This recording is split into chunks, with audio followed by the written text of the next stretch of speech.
If you're arriving in Juneau by cruise ship, then you know that exploring Alaska by boat takes you to corners inaccessible by other modes of transportation.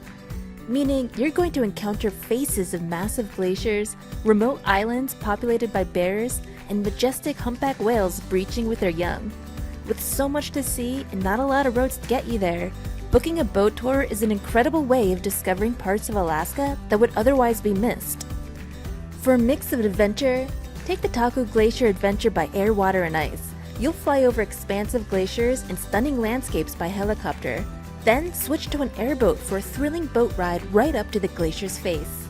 Known as one of the best places in the world to spot humpback whales during the summer months, booking a whale watching tour in Juneau is a must.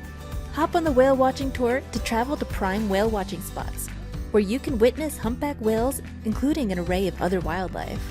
Or for groups looking for a more intimate encounter, check out the private whale watching tour to guarantee the best spots on board for prime viewing without the big crowd. For more boat tours that will take you out to explore wild Alaska, reach out to our team of experts here at Alaska Shore Tours.